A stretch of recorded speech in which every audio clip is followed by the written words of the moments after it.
Difficult conversations, Georgia. Either things aren't going the way we want them to, people aren't doing the things we want them to do, and we have to have the tough talk about it.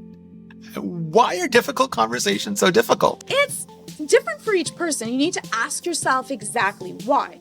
For some people, they fear rejection. For others, they don't want to have someone angry at them. For others, they deal with secondary anxiety or embarrassment when someone else is having something or being upset at them. And sometimes it's also just the subject matter. Some people have difficulties in talking about money, or when someone else has an issue or has done something wrong. And so often the reason for why one conversation might be difficult for one person is different than the other. Is that important? Because I've seen sort of two sets of advice on this. One is understand your reason, like understand what's making you feel that way, understand the other person's perspective, and then figure your way into the conversation, where other people say it doesn't matter. Here's the formula. You go in, you say, this is what we're going to talk about. You talk about it and you say, we talked about that, and you just leave. So if we're talking about different solutions to dealing with difficult problems, I think that no matter what, it always is a benefit to understand why this is difficult for you. I think that when we avoid understanding why something is difficult for us, it becomes a problem in itself. So you need to know, even if you're going to go through a set reason of how to deal with it. And then, yes, absolutely, write down what you have to say, why you have to say it, and make it short and simple. A lot of times people go into this long preamble and it just makes it more suffering and has something drag out that doesn't have to. Don't have yourself dancing around this, the bush that you don't want to get too close to because you're worried about getting burnt by it. Just go in, do it, breathe, and write it down so that you don't have to worry. You can go back to your notes if ever you feel like you're getting lost or your anxiety is getting too high. So that makes it sound like, maybe like forcing your way through it solves one conversation, but figuring your way out solves it for you as a personal growth thing. So there's two different ways. One is kind of like a Band-Aid solution. It'll get you through it in the short run. You can have a set of steps. You go in understanding, and I would say that you want to go in understanding, why is this difficult? What is the goal? How do you have to go through it? And what do you hope for having the end result so that you're clear and concise with the other person? That makes this easier. But the bigger issue, I would say, again, take this with a grain of salt as a therapist, but let's just be honest, you want to do this, is you need to understand why. Because if you don't understand why, just like history, you will continue to repeat these same mistakes. And two, you want to actually get better. You want to grow. Your growth in yourself and in a company is really important, especially if you want to move up. So you need to know why this is difficult for you, and then you have to go through the steps to make it easier.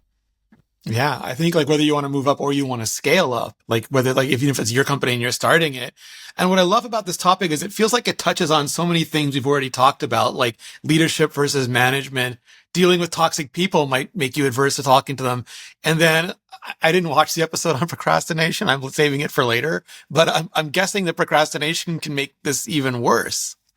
If anything that you avoid, that reinforcement, you feel relief when you avoid it. So yes, it will then become something that you want to avoid even more so. And then the problem isn't even about difficult conversations. It's about sometimes then you have maladaptive defense mechanisms to deal with that. You might always have someone else deal with it, which can be an annoyance. It could be that you avoid it, which allows a problem to just continue to get worse. It could be that you end up being abrupt or harsh or aggressive because you want to get through it, or you're defensive yourself in the way that you're dealing with it. And so because of that, you're not dealing with it as smoothly and causing ripples upon the company that they don't need to have. So not actually dealing with that causes its own issues that you want to deal with.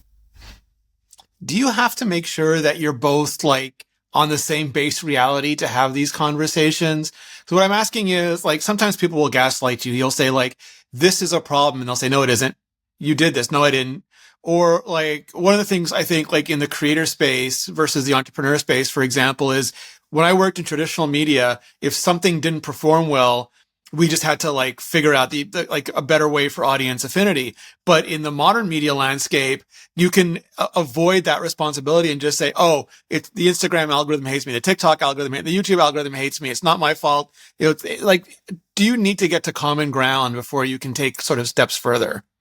I think that if in a lot of conversations, if you avoid the blame part and just go through what you want as solutions, I think that a lot of times we sit on the blaming things and we want to be able to name something, which makes people be defensive. But instead, if you just deal with having it become a solution-based approach, this needs to be fixed, this didn't work out well, and say, what can we bring to the table to be able to make it better? If you deal with most conflicts and deal with it as a solution, this is why this didn't work. Have proof, have it all written down so that you can understand it, not so that you can weigh blame, but so that you can change and be more adaptive and make things better the next time. And that also helps people be able to take constructive criticism instead of taking it as I'm just feeling insulted or I don't feel like I'm heard or validated. And that just makes people feel upset and their behaviors can actually become worse because they end up having animosity, which you don't want.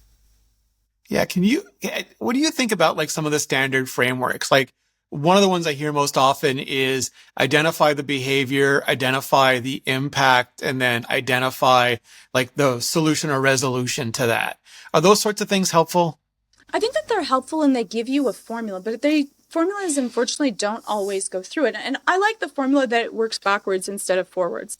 I think that if you work with what do you want the end result to be, what are the reasons that that didn't happen, and then work backwards, I think that that's a much more effective and often also much faster way of being able to deal with it. So if you actually can figure out what you want that end result to be and then work your way, it's like seeing a maze, finding the exit and then finding your way to get to that point, and then make it into steps. How does this approach? How fast should this be? Is that effective? So that also then would give you a timeline of when you want certain things to be changed, enacted.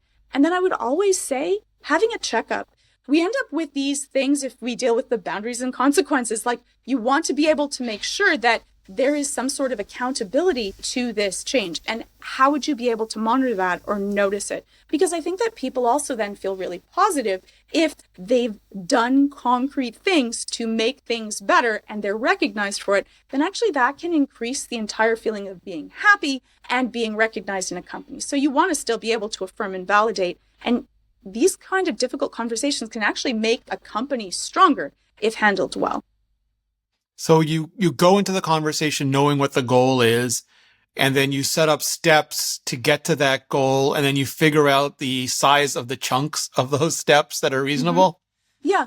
And if you can, and this is not always possible, but if you can do this in a collaborative way, then people feel part of the solution, and then they have less of that feeling of animosity towards being forced into a way. So I think that also having people be a part of the solution, being an active part, it can't always be that way, but in times when it can, that can be exceptionally effective.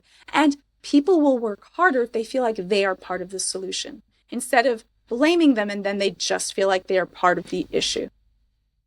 Yeah. So one of the things I've noticed over time in a variety of areas is that people tend to talk in terms like about solutions they want rather than problems they have, which doesn't help the other person understand what the actual problem is.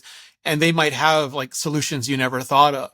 Does that also make sense here? Like if you are having a difficult conversation, not like proposing a solution, but explaining what the issue is and letting them be part of figuring out the solution. I love that. I really, really do. I think that makes people feel empowered, feel listened to.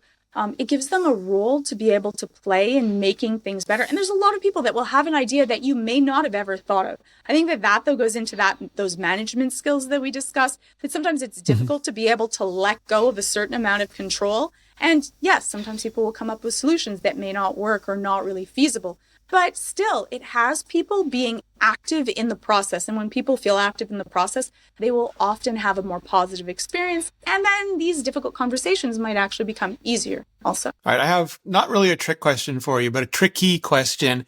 Are there times when there's a difficult conversation that you just don't need to have? Like, is there a way to figure out, like, is this really a thing? Am I imagining it's a thing? Am I making it a bigger thing? Because I know we all have self-doubts, and humans are great at rationalization. And if we don't want to do it, we'll figure out a reason why not to do it. We'll feed that beast you talked about in one of the previous episodes. But there might be cases where you are overreacting because of your own sort of stuff. How do you figure out, is it like based on the impact that the actual thing is having, or is there another sort of a sign you look for? Really, really good question, actually. And what you want I get one a year. What you want to, well, there we go.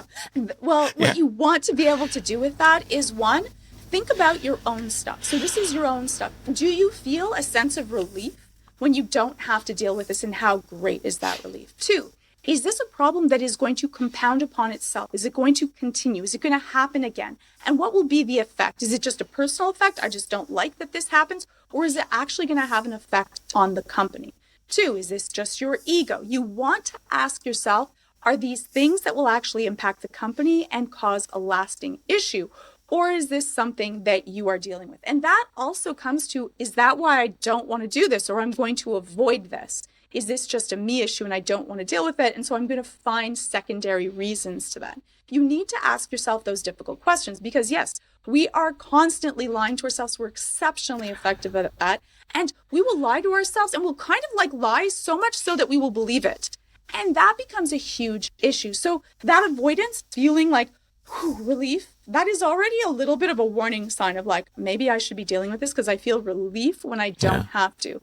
And two, is this just a me issue, or is this an issue that's actually going to continue on and cause a problem to the company? If it's never going to happen again, then, and it's not a lasting issue or an issue that's going to come up, then maybe you don't need to have that. But if it is one that's going to continue, you have to remember that what is your role at a company? And for many times, if you're managing, your job is to teach people how to behave properly in a company. So you're actually not doing a good job caretaking people, because a lot of caretakers don't like to say negative things to people. They only want to say the positive things. But your job is to teach people to be effective, to be able to do their job and do it well. So remember, you're actually harming the other people if you are not giving them the proper rules and basis. So you sometimes also have to ask, is this my job to make sure that they are doing this? And are they not doing their job? And can it cause another lasting impact, or can it cause something that will compound upon itself and make a problem worse going forward? You're not teaching them how to fish, then you're making them dependent on your fish at the same time. For some people, it feels good. Like for some people, they enjoy people being dependent on them or being the savior. But for sometimes it's the job is to have people learn a skill, and you have to let go. Yeah. So this might sound silly, but like, is there value in role playing, modeling, rehearsing, testing, like even in your own head or with someone you trust, like different potential strategies, different potential outcomes, different potential repercussions? Like, is practicing worth it? It absolutely is. And if you really want to get good at it, you should watch, how is your presentation? How is your body language? What does your voice sound like?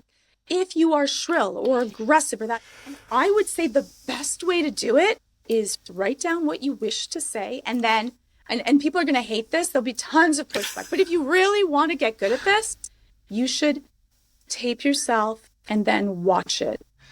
Go through it. And I go through this just in personal situations, not just business situations.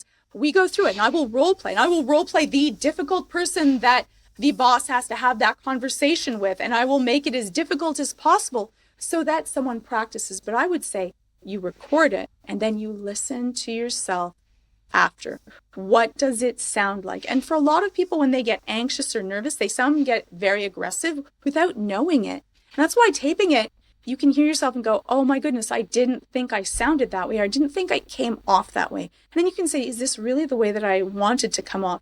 And everything about that, then you get to see your body language, you get to see your inflection, you get to see the type of voice that you have when you're dealing with conflict, and that can make things much better. So yes, script it, role play it, mirror it, and you can even see people that you would like to emulate how they deal with, and then try to do it in that way. You can get better at this skill, but looking at it, rehearsing it, and doing it is the better way to be able to make yourself better faster.